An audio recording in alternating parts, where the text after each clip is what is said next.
Drama serial तेरे बिन में जब मीरब की तबीयत अचानक ख़राब हो जाती है तो उसको हॉस्पिटल ले जाते हैं।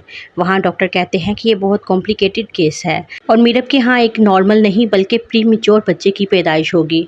मीरब जब वो बच्चा लेकर घर आ जाती है तो बहुत परेशान हो जाती है क्योंकि अब उसको मुर्तसिम की याद और भी ज़्यादा आने लगती है क्योंकि उसका बच्चा नॉर्मल पैदा नहीं हुआ। तरह तरह की सोचें मीरब के जहन में आती हैं कि क्या वो इस बच्चे का इलाज करवा सकती है, आखिर इतना पैसा उसके पास कहाँ से आएगा, और इसके अलावा कि वो अपने बच्चे को अपने बाप से दूर रख कर कोई बहुत बड़ा गुनाह तो नहीं करेगी, क्या उसको मुर्तसिम के पास वापस चले जाना चाहिए। ये सब कुछ वो सोचती है लेकिन अपनी अना की खातिर वो वापस नहीं जाती और इसी तरह 1 साल का अरसा गुजर जाता है। इस 1 साल में वो अपनी बच्ची के इलाज के लिए सबा से काफ़ी ज़्यादा फाइनेंशियल हेल्प लेती है, लेकिन आखिर वो किसी से कितना पैसा ले सकती है।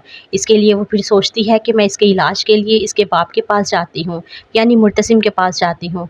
तो वो मुर्तसिम के पास जाने का फैसला कर लेती है, लेकिन दूसरी तरफ तो मंजर ही कुछ और है। हालात इतने नॉर्मल नहीं, क्योंकि मुर्तसिम मीरब को जुदाई में दीवाना और पागल हो जाता है और मीरब को ढूंढते ढूंढते इतना ज़्यादा थक जाता है कि उसे अब समझ नहीं आती कि वो क्या करे। क्योंकि मुर्तसिम को एक तरफ ये भी लगता है कि कहीं वो रुहेल के साथ तो नहीं चली गई और हो सकता है वो उसके साथ हंसी खुशी रह रही हो और मुझे भी अब आगे अपनी लाइफ का आगाज़ कर देना चाहिए।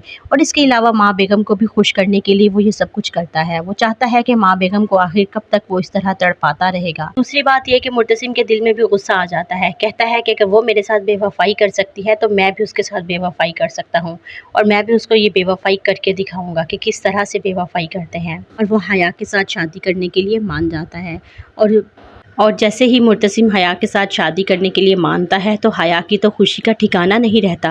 हया भला और क्या चाहती है, हया तो बस मुर्तसिम को ही चाहती है। वो तो बचपन से बस मुर्तसिम के ही ख्वाब देखती है और मुर्तसिम से ही शादी करना चाहती है। और अब जबकि उसके ख्वाब पूरे होने जा रहे हैं तो वो इसमें किसी किस्म की रुकावट बर्दाश्त करने को भी तैयार नहीं। लेकिन मीरब आकर हया के सारे ख्वाब चकनाचूर कर देगी और मीरब आकर जब मुर्तसिम को ये बताएगी कि वो रुहेल के साथ नहीं भागी और तुमने उसकी बेवफाई का सोचा भी कैसे कि वो बेवफाई करेगी, मुर्तसिम को बताएगी कि ये बच्ची उसकी है, ना कि रुहेल या किसी और की, बल्कि मुर्तसिम की बच्ची है और ये बीमार है और इसको तुम्हारे खून की और पैसे की शदीद ज़रूरत है। फिर मुर्तसिम मीरब से मुआफ़ी मांगेगा और उसको कहेगा कि तुम वापस मत जाओ, तुम इसी हवेली में रहो और मेरी बीवी बनकर रहो।